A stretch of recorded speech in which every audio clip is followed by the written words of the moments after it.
रात का सन्नाटा गहरा था। कमरे की एक कोने में दीपिका अपनी सूनी आंखों से दरवाजे को देख रही थी। उसके हाथ में अब भी वही पुरानी शादी की चूड़ियां थीं, जिनके टूटने की आवाज ने उसकी जिंदगी की पूरी खुशियां तोड़ दी थीं। आज वो अपने ही घर से बेघर कर दी गई थी और जिसने ये किया वो और कोई नहीं बल्कि उसका अपना पति था। दीपिका के दिल में सिर्फ एक ही सवाल गूंज रहा था, क्या वाकई प्यार इतना छोटा होता है कि गरीबी आते ही सब खत्म हो जाता है? कहानी की शुरुआत दिल्ली की एक मध्यम वर्गीय बस्ती में दीपिका और करण की शादी हुई थी। दीपिका पढ़ी लिखी, संस्कारी और मासूम सी लड़की थी। उसकी सबसे बड़ी खूबी उसका सादापन और दयालु स्वभाव था। वहीं करण दिखने में स्मार्ट, महत्वाकांक्षी और थोड़ा घमंडी स्वभाव का था। शुरुआत के कुछ साल बहुत अच्छे गुजरे। करण नौकरी करता था, दीपिका घर संभालती थी। दोनों साथ में छोटे छोटे सपने देखते थे, कभी बच्चों के कमरे का डिजाइन, कभी विदेश घूमने की प्लानिंग। लेकिन वक्त इसी के लिए ठहरता नहीं।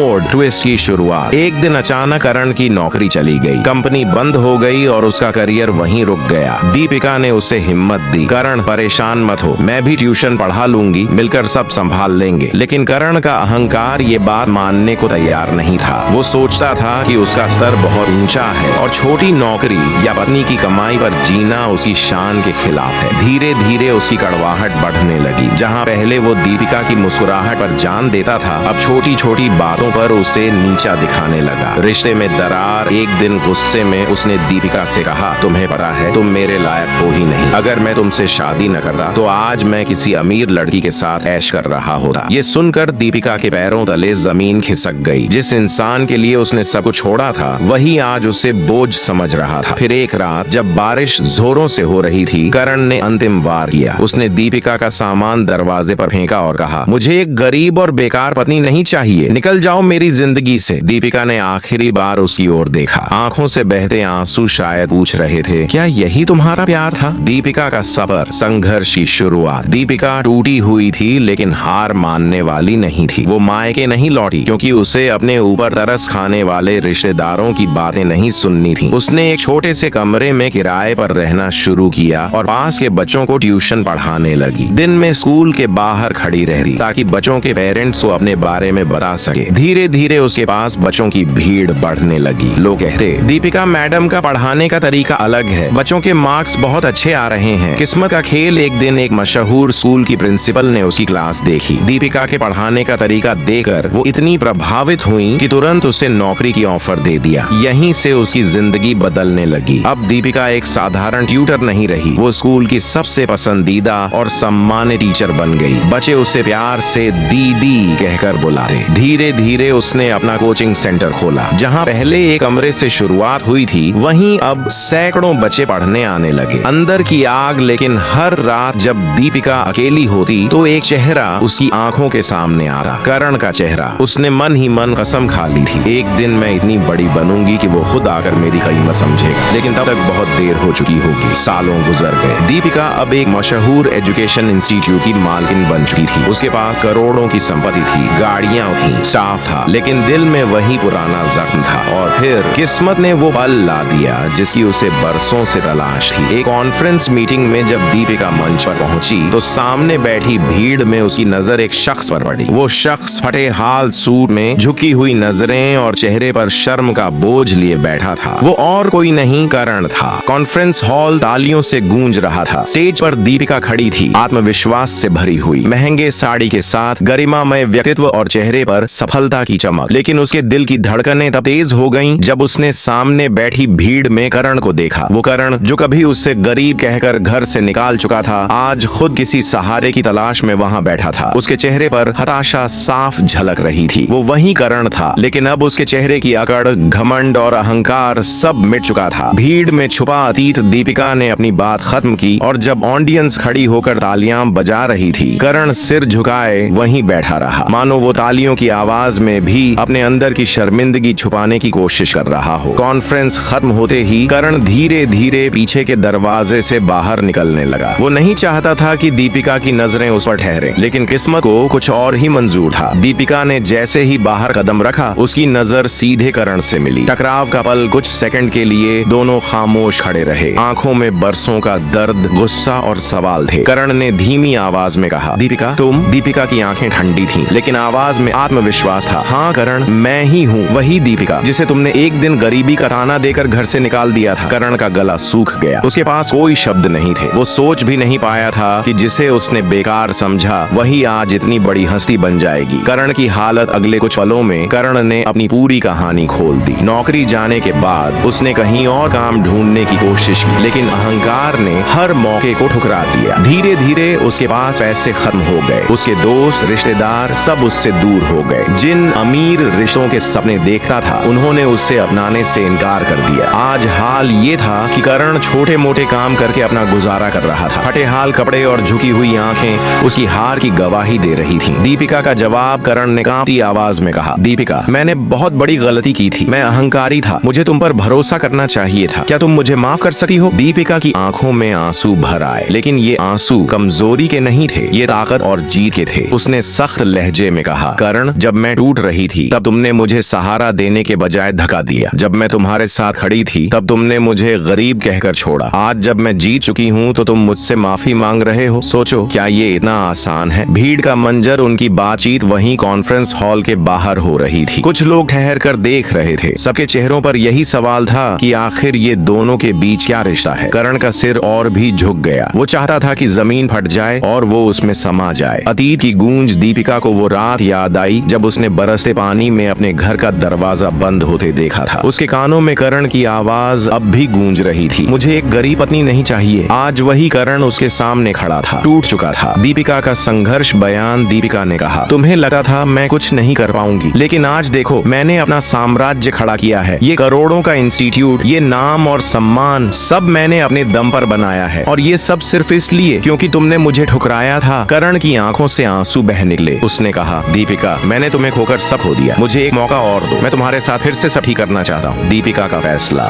दीपिका कुछ देर खामोश रही। उसकी आंखों में भावनाओं का तूफान था। क्या वो करण को माफ कर सकती है? क्या वो फिर से वही रिश्ता निभा सकती है जिसने उसे सबसे गहरा घाव दिया था? भीड़ में खामोशी छा गई। हर कोई दीपिका के जवाब का इंतजार कर रहा था। दीपिका ने गहरी सांस ली और कहा, करण माफ करना, पर अब मेरी जिंदगी में तुम्हारे लिए कोई जगह नहीं है। मैं अब वही दीपिका नहीं हूँ जो तुम्हें हर हाल में चाहती थी। अब मैं अपनी मेहनत, अपनी पहचान और अपने सपनों के साथ आगे बढ़ चुकी हूँ। करण वहीं जमीन पर बैठ गया, सिर पकड़कर रोने लगा। उसकी जिंदगी का सबसे बड़ा सच उसके सामने था। वो उस औरत को खो चुका था जिसने उसे सबसे सच्चा प्यार दिया था। दीपिका ने उसकी ओर आखिरी बार देखा और कहा, आज तुम्हें मेरी कीमत समझ आई है, लेकिन अफसोस बहुत देर हो चुकी है। दीपिका अपनी कार में बैठी और वहाँ से चली गई। पीछे रह गया करण, टूटा हुआ, अकेला और अपनी गलतियों के बोझ तले दबा हुआ। दीपिका की कार दूर निकल चुकी थी, लेकिन करण वहीं सड़क किनारे बैठा था। बारिश की बूंदें उसके चेहरे पर गिर रही थीं, पर उसकी आंखों से गिरते आंसुओं को कोई अलग पहचान नहीं सकता था। उसके मन में सिर्फ एक ही आवाज गूंज रही थी, दीपिका मैंने तुम्हें खो दिया। करण का अकेलापन उस रात। करण अपने छोटे से किराए के कमरे में लौटा। चारों ओर सन्नाटा था। टूटी हुई कुर्सी, बिखरे हुए कागज और खाली अलमारी, यही उसकी दुनिया बची थी। कभी जो खुद को बड़ा समझता था, आज वही दो वक्त की रोटी के लिए संघर्ष कर रहा था। उसने आईने में खुद को देखा। चेहरा झुर्रियों से भर गया था, आंखों के नीचे काले घेरे थे। वो खुद को पहचान नहीं पा रहा था। क्या मैं वही करण हूँ जो कभी अहंकार में दीपिका को छोड़ गया था? दूसरी तरफ दीपिका अपनी कार से निकलकर अपने इंस्टीट्यूट पहुंची। बच्चे उसे घेर कर दीदी दीदी कहकर पुकार रहे थे। स्टाफ उसके नाम से गर्व महसूस कर रहा था, लेकिन अंदर ही अंदर उसका दिल भारी था। वो सोच रही थी, किसी जमाने में मैंने इस इंसान के लिए सब छोड़ा था और आज वही इंसान मेरी नजरों में सबसे छोटा हो गया है। दीपिका ने खुद को संभाला। उसने तय कर लिया कि उसका अतीत अब कभी उसके वर्तमान पर हावी नहीं होगा। करण का संघर्ष। करण ने दीपिका से माफी मांग ली थी, लेकिन अब उसके सामने सबसे बड़ा सवाल था, आगे की जिंदगी कैसे जिए? कुछ दिन तक उसने छोटे मोटे काम किए, कभी वेटर बन गया, कभी मजदूरी की, लेकिन हर जगह लोग उसकी हालत पर तरस खाते। वो सोचता, अगर मैंने उस दिन दीपिका को घर से नहीं निकाला होता तो आज जिंदगी कितनी अलग होती। उसकी हर राह गुनाह और पछतावे की आग में जलती थी। एक अनजान मुलाकात। एक शाम करण मंदिर के बाहर बैठा था। उसकी हालत देखकर एक छोटा बच्चा उसके पास आया और बोला,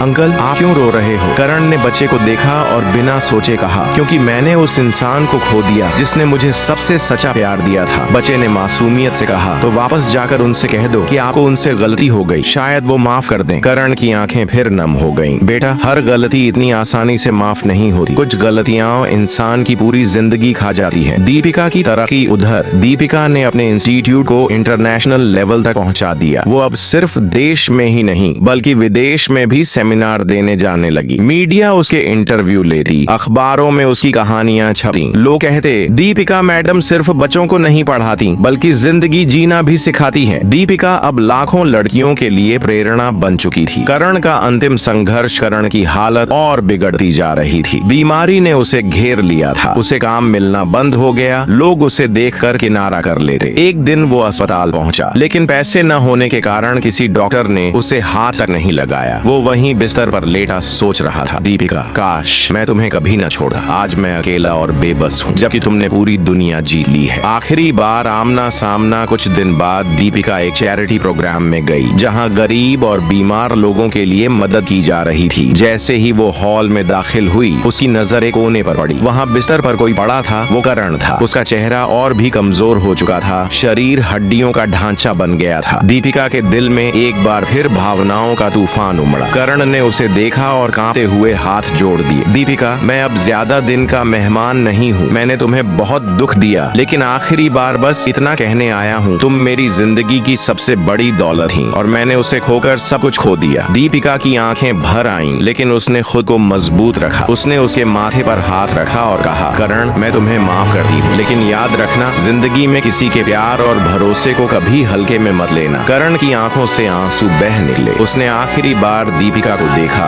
और मुस्कुराते हुए कहा, तुम जीत गई दीपिका और मैं हार गया। कहानी का अंत कुछ ही दिनों बाद करण ने इस दुनिया को अलविदा कह दिया। दीपिका ने उसकी अंतिम क्रियाओं की जिम्मेदारी ली, क्योंकि उसके पास और कोई नहीं था। लेकिन उस दिन दीपिका ने बच्चों के सामने एक बात जरूर कहा, जिंदगी में इंसान की सबसे बड़ी ताकत पैसा नहीं बल्कि प्यार और भरोसा है। अगर किसी को सच में प्यार करो तो उसके साथ हर हाल में खड़े रहो, वरना पछताना ही जिंदगी का सबसे बड़ा सच बन जाता है। अंतिम क्लाइमेक्स, दीपिका की आंखों से आंसू बहे, लेकिन ये आंसू कमजोरी के नहीं बल्कि जीत के थे। उसने अपने अतीत को हमेशा के लिए दफना दिया और अपने सपनों की नई उड़ान भर दी। आज वो सिर्फ करोड़ों की मालकिन नहीं थी, वो उन लाखों लड़कियों की प्रेरणा थी जिन्हें दुनिया ने कभी कमजोर समझा था।